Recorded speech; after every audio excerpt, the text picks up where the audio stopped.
Nabi Muhammad SAW pernah bersabda, yang mana diriwayatkan oleh Abi Dzar Al-Ghifari. Apa kata Nabi? Wahai Abi Dzar, kalau seandainya umatku mengambil firman Allah, apa firman tersebut? Wa may yattaqillaha yaj'al lahu makhraja wa yarzuqhu min haitsu la yahtasib. Barang siapa yang bertakwa kepada Allah, wa may yattaqillaha yaj'al lahu makhraja. Barang siapa yang bertakwa kepada Allah, maka Allah akan berikan jalan keluar untuknya. Apa itu takwa? Sehingga Allah Subhanahu wa taala berfirman di dalam Al-Qur'an, "Inna akramakum indallahi atqakum." Sesungguhnya orang yang paling mulia di antara kalian di sisi Allah, atqakum, yang paling bertakwa kepada Allah. Takwa. Apa barang siapa yang bertakwa kepada Allah, maka Allah akan memberikan jalan keluar untuknya. Di dalam satu daripada permasalahan datang kepada kita permasalahan, apa jalan keluarnya? Tiada lain dan tiada bukan adalah ketakwaan kepada Allah. Takwa sama Allah, meningkatkan takwa kita. Makanya wasiat takwa termasuk arkanul khutbah, rukun khutbah di dalam Jumat. Kalau nggak ada wasiat takwa, nggak sah sholat Jumat, nggak sah khutbah Jumat. Hanya dianjurkan setiap Jumat seminggu sekali kita diingatkan pentingnya kita takwa kepada Allah, pentingnya takwa kepada Allah, pentingnya takwa kepada Allah. Barang siapa yang bertakwa kepada Allah, maka Allah bakalan berikan jalan keluar. Bukan saja jalan keluar, tapi apa? Allah akan memberikan rezeki yang tidak disangka-sangka. Kayak kita saat ini takwa sama Allah, duduk di masjidnya Allah, datang i'tikaf di sini, ataupun bernadar yang dekat di sini untuk mendapatkan pahala dalam. Ini yang namanya takwa, bertakwa kepada Allah. Sehingga apa kata ulama? Apa itu takwa? Takwa adalah mengerjakan apa yang diperintahkan oleh Allah dan menjauhi apa yang dilarang oleh Allah. Itu namanya takwa. Ini mungkin takwa perihalnya kecil, tapi subhanallah begitu dahsyat manfaatnya. Apa kata Nabi? Ya Aba, ya wahai Abi Dzar, kalau seandainya umatku mengambil firman Allah tadi, takwa sama Allah, maka gak bakalan ada orang di muka bumi ini, orang-orang yang mana orang-orang tersebut dalam keadaan susah, perihal dunianya, apalagi akhirat. Gak bakalan ada orang susah kalau orang-orang tersebut bertakwa. Nah, takwa itu apa? Takwa ini ada di dalam kehidupan kita. Waktu minum, takwa. Mau berteman, takwa. Mau apa lagi? Mau tidur, takwa. Gimana takwa? Ini kehidupan kita yang mana tadinya jauh dari Allah, tapi bisa dekat kepada Allah. Dengan cara apa? Dengan cara mengikuti apa yang diajarkan oleh Nabi, yaitu sunnah Nabi Muhammad Sallallahu Alaihi Wasallam. Seperti apa? Minum, takwa. Apa lagi? Mau tidur, takwa. Maksudnya takwa gimana? Seperti mau tidur, kita beradab dengan akhlak Nabi. Ini perihal yang biasa, tapi itu bisa menjadi hal suatu ibadah. Tidur, tidur kan biasa. Tidur kita. Tapi kalau tidur kita mengikuti apa yang diajarkan oleh Nabi, bahkan mau tidur dulu, habis wudu baca ayat kursi. Yang mana diriwayatkan dijelaskan di dalam kitab Sahihul Bukhari. Yang mana zaman dulu Baitul Mal itu yang megang kuncinya adalah Sayyidina Abu Bakar As-Siddiq. Sampai satu malam ada orang tua datang ke Baitul Mal, mau diambil di Baitul Mal. Ke Baitul Mal, pembendaharaan yang dikumpulin untuk orang-orang makin miskin, namanya Baitul Mal. Dikumpulin di zaman Nabi Muhammad SAW, adanya Baitul Mal. Baitul Mal ini subhanallah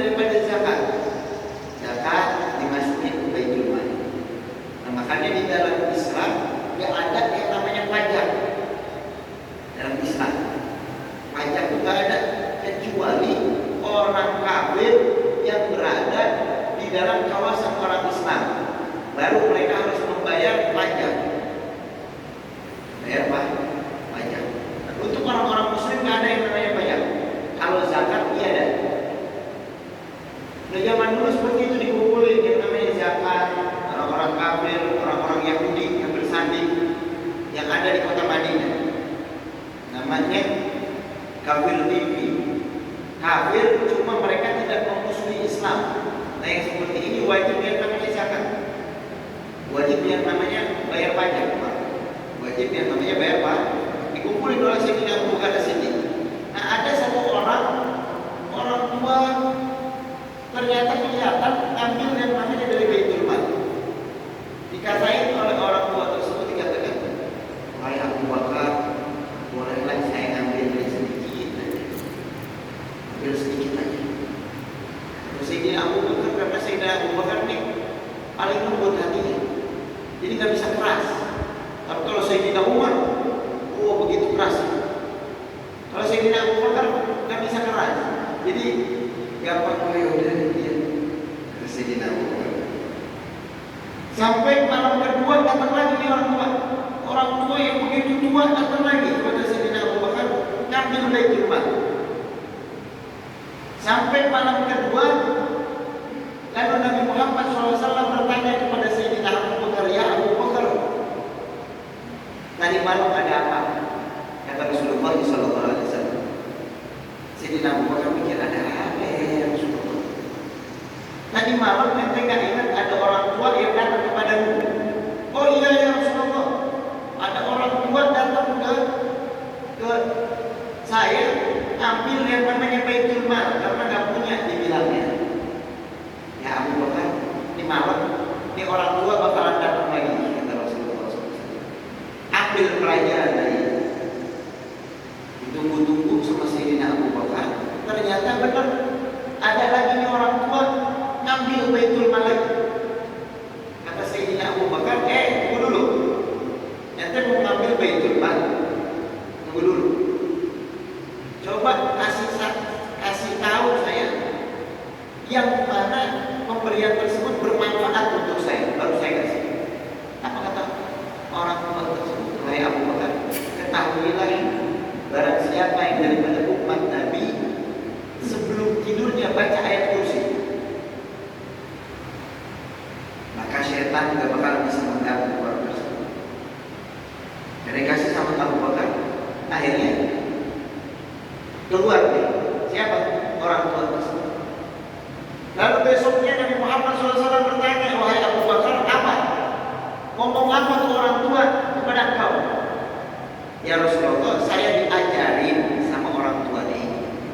Katanya kalau kita mau tidur baca ayat kursi, setan gak bakal mengganggu kita.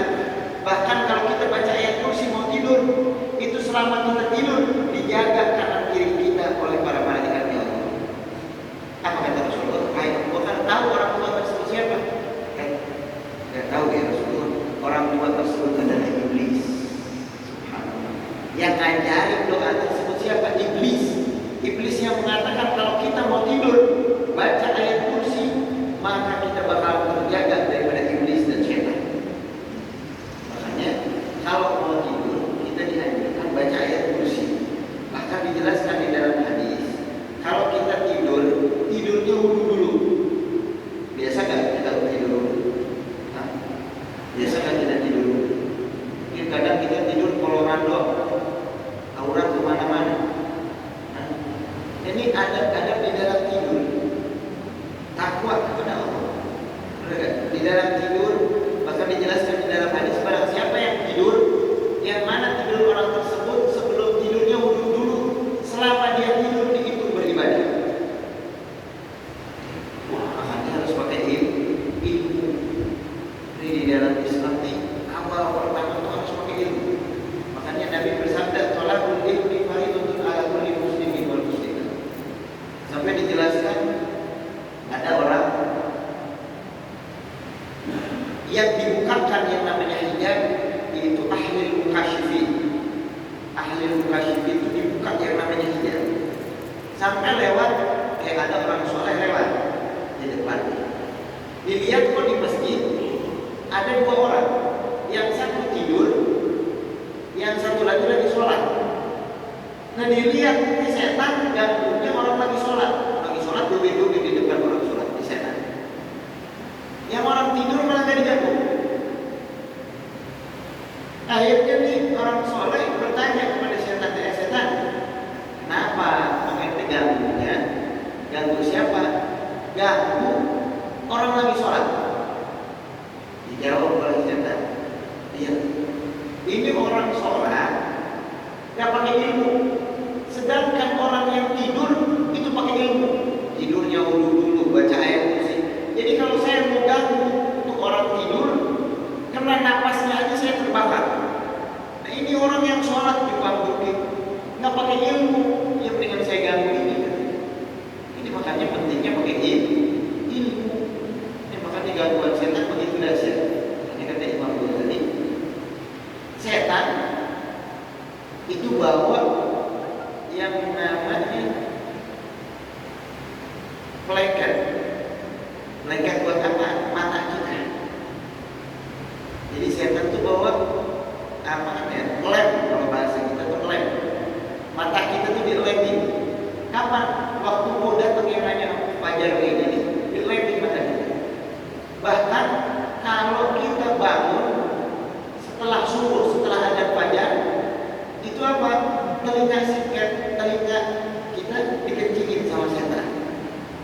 Makanya kata ulama, kalau bangun sebelum subuh itu pasti seger paginya. Kenapa?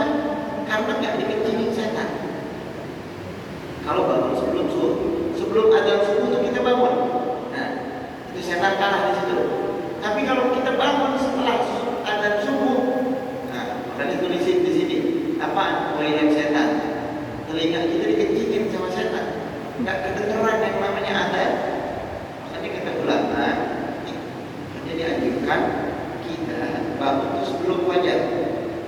Sebelum fajar ada doa fajar. Alhamdulillahi hamdan katsiran thayyiban mubarakan fi. Hamdan yuwafi ni'amahu wa yukafi'u mazidah. Wa hada du'a wa bikal ijabah wa hada yahda wa laka syukran. Wa inna lillahi wa inna ilaihi raji'un wa la haula wa la quwwata illa billahil aliyyil azim. Lilhamdil syadid wal amri rasyid. As'alukal amna yawmal wa'id wal jannata yawmal khulud. Ma'al muqarrabina syuhud ar-ruka'is sujud wal mufinaka bil qul.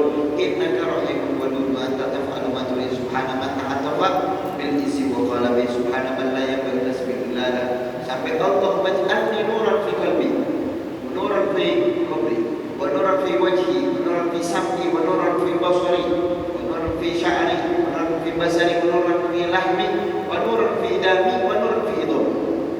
Ya Allah, jadikan cahaya di dalam hatiku, jadikan cahaya di dalam kuburku. Ya Allah, jadikan cahaya di dalam mukaku. Ya Allah, jadikan cahaya di kanan dan kiriku, sehingga orang tersebut ada di dalam hari tersebut mendapatkan hidayah dari Allah. Dia dapat petunjuk dari Allah, dapat taufik dari Allah Subhanahu wa taala. Kenapa? Baca doa fajar. Ini kita dianjurkan baca doa fajar. Terus habis itu habis sholat subuh baca doa yang mana dikarang oleh Habib Abdullah bin Haddad, di antaranya Wirdul Latif. Ada doa Sayyidul Istighfar dan doa sebelum Sayyidul Istighfar. Allahumma inni as'aluka min fujaatil khair wa a'udzu bika min fujaatil syarr. Ya Allah, aku meminta kepadamu dengan kejutan kebaikan. Pengen enggak kita dapat kejutan kebaikan? Kalau di TV itu ada film Uang Kaget. Ada orang sampai sujud-sujud. Benar. Baru 10 juta, sujud-sujud, ada yang sampai pingsan. Kita ingin meminta setiap hari, bahkan dianjurkan meminta kejutan kebaikan. Kebaikan yang mana Allah Subhanahu wa taala berikan kepada kita. Bukan saja kejutan kebaikan, dan kita berlindung kepada Allah daripada kejutan keburukan. Ini doa yang diajarkan oleh Nabi. Lalu baca Sayyidul Istighfar, Allahumma anta rabbi la ilaha illa anta khalaqtani wa ana abduka wa ana ala ahdika wa wa'dika mastata'tu a'udzu bika min syarri ma sana'tu abu'u laka bi ni'matika alayya wa abu'u bi dzambi faghfir li fa innahu la yaghfiru dzunuba illa anta. Ini Sayyidul Istighfar, kita harus tahu pemimpinnya istighfar. Kenapa kok pemimpin istighfar? Karena yang mengajarkan langsung Nabi Muhammad, langsung Nabi. Segala sesuatu itu ada tingkatannya. Doa yang paling afdal apa? Yang diajarkan oleh Al-Quran. Setelah Al-Quran apa? Yang diajarkan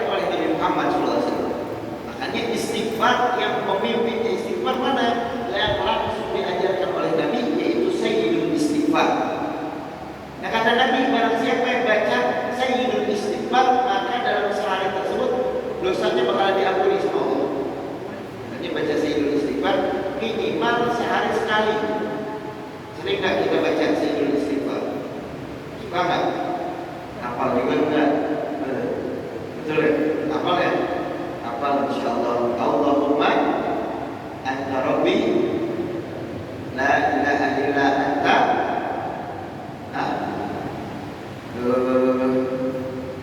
Ini ngantuk apa gimana nih? Suaranya gak jelas. Allahumma anta rabbi la ilaha illa anta khalaqtani wa ana abduka wa ana ala ahlika wa wahdika mastata'tu a'udzu bika min syarri ma sana'tu abu'u laka bi ni'matika alayya wa abu'u bi dhanbi faghfirli fa innahu la yaghfiru dzunuba illa anta. Ini kita baca Sayyidul Istighfar setiap pagi sampai yang namanya pagi tersebut jadi lihat ini begitu indah. Bangun daripada tidur, Nabi mengajarkan kepada kita doa. Inna fi khalqis samawati wal ardi wa ikhtilafil laili wan nahari la ayatin li ulil albab. Doa ke langit, melihat langit disunahkan. Itu bangun tidur, sunnahkan, bangun tidur melihat ke langit. Baca doa, inna fi khalqis samawati wal ardi. Enggak salah akhir dari surat Al-Baqarah sampai akhir. Surat Al-Imran itu. Sampai akhir, habis itu pakai siwak. Sunnah bangun tidur. Makanya kalau tidur itu dianjurkan kita tutup aurat. Ini jangan yang namanya pakai kolor kemana-mana tidur. Subhanallah. Ngomong mimpi habis kayak gitu ngomongnya mimpi Nabi lagi. Subhanallah. Itu jangan ngomong mimpi Nabi, aurat dulu tutup. Ini ada orang halu. Waduh, saya ketemu Nabi Adam, saya ketemu malaikat Jibril. Nah itu tidur kayak gimana? Tidur saya tak pakai wudhu. Terus tidur saya terbuka auratnya gimana? Nabi kalau kayak gini ada adab-adabnya. Kadang tidurnya itu terkurang. Tidurnya setan kayak gini. Ini subhanallah. Dari bangun tidur kita dianjurkan mengikuti sunnah Nabi. Habis bangun tidur basuh yang namanya muka. Hanya dijelaskan ada ikatan setan. Ikatan setan tersebut akan lepas pertama dengan apa? Pertama dengan wudu. Bangun tidur, wudu, satu yang namanya ikatan lepas.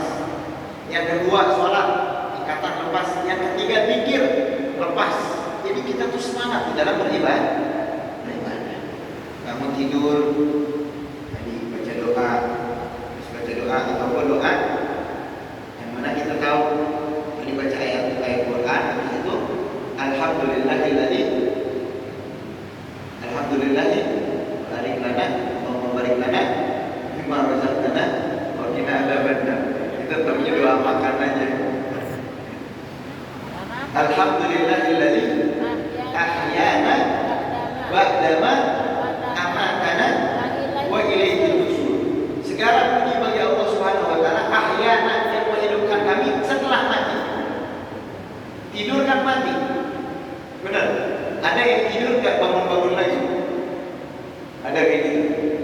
Ada kan tidur kebablasan. Tidur udah selamanya. Apa? Meninggal dunia. Makanya jangan banyak tidur kita ulang. Akan dijelaskan di dalam hadis.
sok, udah biasa terus kita bakalan enak. Tapi kalau nggak biasa, ya susah. Makanya orang-orang soleh tuh tidurnya dikit, baca yang namanya baca Al-Quran dalam tahajudnya. Makanya dijelaskan kalau bukan karena orang-orang yang rukuk di dalam malam, bukan rukuk di dalam kegelapan malam, mereka berdoa kepada Allah di dalam kegelapan malam, ataupun bukan karena bayi-bayi yang menangis di dalam pangkuan ibunya, maka dunia ini bakal dihancurkan oleh Allah karena banyaknya orang-orang yang maksiat kepada Allah. Ini termasuk kita ini masih aman. Kita masih aman gak diturunin adab sama Allah. Kenapa? Karena masih ada orang-orang yang mana orang-orang tersebut beribadah di gunung-gunung. Kan kita nggak tahu. Ada orang-orang soleh yang kita nggak tahu beribadah di gunung. Sampai subhanallah kalau kita lihat, itu dakwahnya para ulama begitu dahsyat. Zaman sekarang aja, apalagi kalau di pelosok-pelosok, di pelosok-pelosok tuh sampai kalau kita tahu yang namanya Irian. Irian itu berkat ada di sana tuh ada masjid Al-Haddad. Dari mana? Dari keturunan Nabi. Irian itu yang kasih nama tuh orang-orang daripada negeri Yaman. Kalau bahasa Arabnya tuh Urian itu telanjang. Nah, kita orang Indonesia nggak bisa, makanya Irian. Bahasa Arabnya tuh Urian itu apa? Telanjang. Orang-orang sana kan telanjang. Jadi ambil. Nah, mereka dakwah. Subhanallah. Orang-orang soleh itu dakwah. Datang ke negeri-negeri, ke kampung-kampung. Bahkan kita ziarah kemarin, ada namanya Al-Habib Husain Al-Ghadri, ayah dari Al-Habib Abdurrahman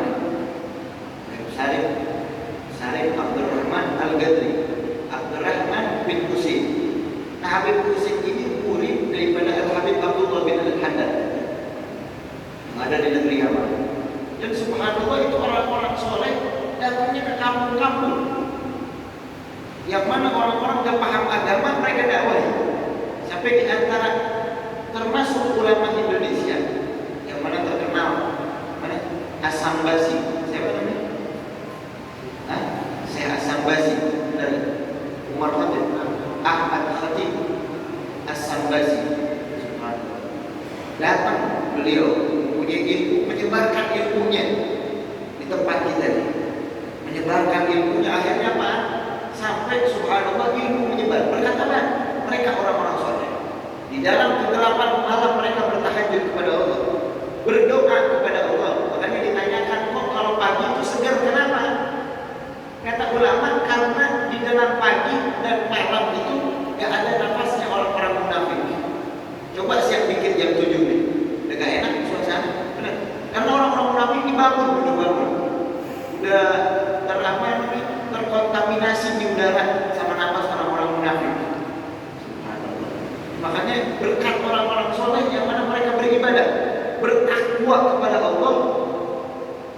Makanya kata Imam Haddad, laulahu bainal anami ladubikatil jibalu lirtikabil khati'ati. Kalau bukan karena mereka orang-orang yang soleh, maka dunia ini bakal digulung, bakal dihancurkan, gunung-gunung bakalan meletus, bumi bakalan goncang karena banyaknya kesalahan manusia. Orang yang maksiat. Makanya subhanallah, berkat jasa Nabi Muhammad SAW, ini umat Nabi, kalau maksiat gak ada yang namanya copot. Nabiullah Adam bukan maksiat, itu kan membuat kesalahan di dalam surga ya Allah, itu pakaiannya lepas. Makanya kata Nabiullah Adam, saya iri dengan umat Muhammad SAW. Apa dengan iri? Satu, apabila mereka bermaksiat, pakaian mereka tidak copot daripada anggota tubuhnya. Ada orang-orang maksiat umat Nabi, pas maksiat pakaiannya jalan, ada kan? Ada kan? Ada kayak gitu. Tapi Nabiullah Adam berbuat kesalahan. Apa? Makan buah yang namanya kata Allah jangan dekat ini, pohon ini. Lalu dihasut oleh iblis, Adam, nggak boleh deketin itu pohon. Karena apa? Karena pohon itu kalau ente makan buahnya, nanti ente bakalan kekal di dalam surganya Allah. Nabi Adam berbuat kesalahan bukan dosa. Karena para nabi itu terjaga daripada dosa. Gak mungkin berbuat dosa. Nabi Adam berbuat kesalahan, itu pakaiannya copot semuanya. Kecuali apaan? Satu daun yang pernah menutupi daripada kemaluan. Makanya Allah turunkan ke dalam buminya Allah. Makanya termasuk barang-barang yang turun dari surga itu termasuk barang-barang surga apa? Satu tongkatnya Nabi Allah Musa. Ini tongkat Nabi Allah Musa yang bisa membelah lautan, yang bisa jadi ular. Itu termasuk barang yang dibawa oleh Nabi Adam dari surga Allah. Yang kedua, cincinnya Nabi Allah Sulaiman. Cincin Nabi Allah Sulaiman. Makanya Nabi Sulaiman pun sebenarnya diakui oleh orang-orang Yahudi. Bahkan diceritakan di dalam kitab tafsir adanya sihir. Tahu sihir? Mantra dukun baca mantra itu adanya di mana? Di masa di zaman Nabi Allah Sulaiman. Jadi Nabi Sulaiman bisa mengendalikan kerajaannya dengan berkat cincinnya. Sampai satu saat Nabi Allah Sulaiman mau masuk kamar mandi, di cincin dilepas. Akhirnya Nabi Sulaiman balik dari kamar mandinya, cincinnya udah gak ada. Ternyata yang pakai siapa? Yang pakai iblis, menyerupai Nabi Allah Sulaiman. Sampai dikatakan 3 hari iblis menduduki singgasana Nabi Sulaiman. Nah dari situ iblis ngumpulin yang namanya mantra, sihir, mantra. Akhirnya Nabi Sulaiman bertawajuh kepada Allah. Dengan singkat ceritanya, bertawajuh kepada Allah, baru diambil lagi itu cincin. Nah, sekarang dipakai film namanya Lord of the Ring. Tahu? Lord of the Ring. Itu kisahnya dari Nabi Allah Sulaiman. Nah, Nabi Sulaiman akhirnya bisa mengendalikan yang namanya jin dan manusia. Itu dari mana? Karena berkat memakai yang namanya cincin. Nah, dihasutlah orang-orang. Kata iblis, mau tahu? Nabi Sulaiman bisa mengendalikan jin. Kenapa bisa mengendalikan jin? Tuh, lihat di bawah singgasana Nabi Sulaiman itu ada bacaannya, ada mantranya. Akhirnya diambil oleh orang-orang tersebut. Nah, sampai sekarang ada yang namanya sihir. Sihir itu dari situ. Subhanallah. Ini sihir dari zaman Nabi Allah Sulaiman. Nah, termasuk barang-barang yang turun dari surganya Allah. Pertama, tongkat Nabi Allah Musa. Yang kedua, cincin Nabi Allah Sulaiman. Yang ketiga, daun yang menutupi daripada kemaluan Nabi Allah Adam. Yang keempat apa? Hajar Aswad. Dulu Hajar Aswad tidak hitam kayak gitu. Makanya dikatakan kalau Hajar Aswad zaman dulu itu Hajar Aswad di barat dapat menerangi timur. Saking terangnya itu Hajar Aswad. Kenapa disebut Hajar Aswad? Makanya kita disunahkan. Makanya kata Sayyidina Umar, Hajar Aswad. Kata Sayyidina Umar, ente ini cuma batu. Karena aku mengikuti sunnah Rasulullah yang diajarkan oleh Rasul. Maka aku lihat Rasulullah cium Hajar Aswad, saya juga cium. Gak ada manfaatnya ente, kata Sayyidina Umar. Tapi karena itibanya para sahabat Nabi kepada Nabi Muhammad, mengikutinya Nabi, mengikuti Rasulullah, sampai yang gak masuk akal itu diikuti oleh mereka para sahabat Nabi. Yang gak masuk akal, kayak nyium, batu, kan gak ada manfaatnya. Tapi kata sahabat Nabi itu yang diajarkan oleh Rasulullah. Nah ini makanya sahabat Nabi itu kalau segala sesuatu yang berhubungan dengan Rasul itu ini gak masuk akal tetap mereka ikuti. Jadi bukan akal yang mereka kedepankan, akan tetapi kecintaan yang mereka kedepankan. Kalau yang berhubungan dengan Nabi, kadang itu zaman sekarang orang wah itu gak masuk akal nih, gak masuk pedis nih. Padahal sunnah Nabi dikoleksi aja nih. Ini berhubungan dengan Nabi, gak butuh yang namanya pakai dalil, butuh dicinta. Yang berhubungan dengan peringati perayaan Maulid Nabi. Mana dalilnya? Mana dalilnya? Jangan sampai nanti kalau kita mau dikasih syafaat sama Rasul, nanya dalilnya ya Rasulullah, apa dalilnya? Jangan. Ada syafaat Rasul ente. Mereka nanya dalil sama Rasulullah. Subhanallah. Ya. Hati. Makanya butuhnya cinta. Bahkan Sayyidina Abdullah ibn Umar, anak Sayyidina Umar yang bernama Abdullah ibn Umar, termasuk perawi riwayat hadis paling banyak. Sampai dikatakan pernah Sayyidina Abdullah ibn Umar itu puterin otaknya diputerin doang. Diputerin. Ditanya, wahai Abdullah ibn Umar, kenapa kau yang diputerin? Gak tahu, saya puterin aja. Gak tahu kenapa. Kenapa seperti itu? Karena saya pernah melihat Rasulullah seperti itu. Gak masuk akal kan? Kalau hitungan kita datang ke sini, ini orang datang ke sini bukan datangnya dari situ, datangnya dari belakang, muter dulu baru datang ke sini. Ditanya ngapain itu? Gak tahu, saya pengen muter aja. Tapi memang gak masuk akal, tapi karena kecintaan kepada Rasulullah dia ikuti. Nah orang yang sekarang mau mengikuti sunnah harus masuk akal dulu deh, harus masuk sense dulu, harus masuk dengan kesehatan dulu. Dari segi kesehatan masuk baru saya ikuti. Yang namanya mengikuti Nabi cukup dengan cinta. Nah termasuk diantaranya tadi Sayyidina Umar bin Khattab nyium yang namanya Hajar Aswad. Makanya kata Nabi, karena banyaknya orang nyium Hajar Aswad, itu Hajar Aswad tadinya putih terang benderang menjadi hitam, jadi disedot dosa kita. Bagi dosanya kayak modelan kayak kita, sholat lewat dan ke Masjidil Haram, dicium tuh Hajar Aswad makin hitam tuh Hajar Aswad. Asal jangan istri kita ini makin hitam. Kita cium pindah dosa kita sama istri. Itu termasuk diantaranya Hajar Aswad, benda-benda yang turun dari surganya Allah Subhanahu wa taala. Nah kata Nabi Allah Adam, beruntung umat Nabi. Kenapa umat Nabi mendapatkan kemuliaan dari Rasulullah waktu yang namanya berbuat kesalahan? Ini umat Nabi. Enggak pakaiannya copot, enggak pakaiannya lari. Nabi Allah Adam berbuat satu kesalahan, enggak ada yang copot. Jadi kata Nabi Allah Adam. Yang kedua, apa kata Nabi Allah Adam? Kemuliaan untuk umat Nabi. Makanya dijelaskan di dalam kitab Syaraful Ummah Muhammadiyah. Apa Syaraful Ummah Muhammadiyah? Kemuliaan untuk umat Nabi karena berkat jasa Nabi Muhammad SAW. Tidaklah seorang umat Nabi mereka berbuat dosa lalu saat itu pula bertobat diterima tobatnya. Gimana Nabi Allah Adam tobat? 40 tahun. Bahkan dikatakan termasuk orang yang mana manusia yang banyak menangis. Di antaranya siapa? Nabi Allah Adam selama 40 tahun menangis.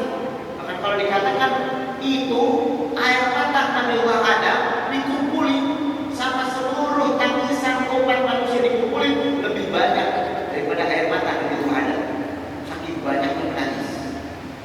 40 tahun tobat, meminta ampun sama Allah baru diterima. Udah 40 tahun tobatnya.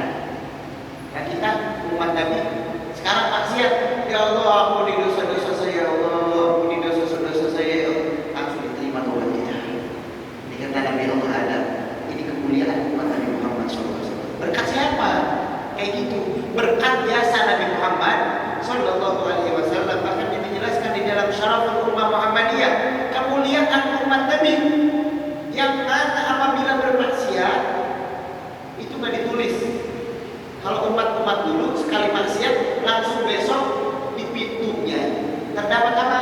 Terdapat tulisan ini orang zina, ini orang maling. Kebayang nggak? Kalau kita jadi umat dulu maksiat sekali, oh langsung satu pintu tuh catatan semuanya. Ini udah maksiat ini. Tapi umat Nabi Muhammad Sallallahu Alaihi Wasallam, mana umat Nabi? Kemuliaan umat Nabi, dia maksiat, yang zina, yang maaf menjual dirinya masih pakai kerudung, kadang berkedokkan agama. Subhanallah, udah lepas tuh kerudungnya. Subhanallah. Ini kenapa? Berkat jadi umat Nabi Muhammad Sallallahu Alaihi Wasallam. Ini kemuliaan. Makanya suatu kemuliaan Tapi kadang kita nggak tahu kemuliaan tersebut yang diberikan oleh Allah kepada umat Nabi. Sedangkan umat-umat dulu pengen jadi umat Nabi Muhammad Shallallahu Alaihi Wasallam. Nah kita jadi umat Nabi malah nggak kenal sama Nabi Muhammad, malah nggak kenal kemuliaan kita. Jadi diibaratkan paling bahasanya itu apa tuh, gajah di pelupuk, semut di seberang kelihatan, gajah di pelupuk mata tak nampak. Di saya besok jadi orang Melayu tak nampak. Subhanallah. Itu aib orang lain kadang kita lihat, begitu pula keistimewaan orang lain kadang kita lihat, tapi keistimewaan kita nggak lihat, padahal di depan mata di gajah kita lihat. Begitu pula keistimewaan umat Nabi begitu dahsyat, bahkan kita dijadikan umat Nabi. Kita dijadikan umat Nabi bukan yang namanya kita minta. Para anbiya meminta kepada Allah, ya Allah, gak apa-apa saya gak jadi Nabi, asalkan saya jadi umat Muhammad. Nabi pengen jadi umat Nabi Muhammad Sallallahu Alaihi Wasallam. Nah kita udah dijadikan umat Nabi, gak minta sama Allah, dikasih sama Allah jadi umat Nabi, tapi kita gak tahu kemuliaan kita. Makanya beruntung kita sama-sama menjadi umat Nabi. Kenali Rasulullah supaya kita tuh ada rasa cinta sama Rasulullah. Kenali Nabi Muhammad. Kalau bukan karena Nabi, jauh amal kita andelin buat masuk surga jauh. Bahkan subhanallah kita maksiat masih ditunggu sama Allah sampai hatta gor-gorah, sampai yang namanya nafas ada di tenggorokan kita. Selama itu masih tobat tidak akan terima. Bahkan termasuk syaraful ummah Muhammadiyah, kalau umat dulu terkena najis, itu ngilangin najis bukan pakai air. Pakai apa? Dipotong. Bayang nggak? Tangan kita kena najis, terus habis di tangan. Tangan kita ada yang kena najis dulu. Sebab umat dulu dipotong tangannya kalau kena najis. Umat Nabi cukup pakai air. Ini kemuliaan umat Nabi Muhammad SAW. Maka dikenali Nabi supaya kita tahu jasa Nabi Muhammad SAW sama kita, supaya kita cinta terhadap Nabi Muhammad SAW. Nah yang terakhir, tadi Nabi memberikan resep kepada kita apa? Yaitu takwa. Gak ada jalan keluarnya. Kita susah dilanda hutang, mana takwa? Bukan pinjaman online. Sekarang kan lagi ramai tuh, tambang duit. Subhanallah. Sampai dikumpulin katanya duitnya ada berapa? 20 miliar. Subhanallah. Pinjaman online tuh, pinjamnya 1 juta, itu bunganya bisa 3 juta. Ini gimana kita dalam keadaan susah? Bukan pinjam orang, takwa sama Allah Subhanahu Wa Taala. Allah yang menjamin. Makanya diceritakan ada datang kepada Al Habib Umar bin Muhammad bin Salim bin Habib. Ada orang datang, ya Habib, saya punya hutang banyak, tapi saya kerja di tempat riba. Gimana saya? Kan hutang wajib gak? Wajib gak hutang? Kadang ada orang pinjam sama kita tuh kayak kucing lucu. Pinjamnya mohon kalau ditagih hutang kayak harimau, kayak macan tutul galakan dia. Padahal duit kita ya. Duit kita tagih kan kayak gitu dong. Dan duit kita. Benar. Hutang wajib gak? Wajib hukumnya untuk melunasi hutang. Bahkan Nabi nggak mau nyolatin yang namanya mayit kalau masih punya hutang. Mayit masih punya hutang nggak mau disolatin sama Nabi Muhammad. Nggak mau yang lain aja, jangan saya disolatin. Hutang. Nanti ada orang datang kepada Habib Umar, ya Habib,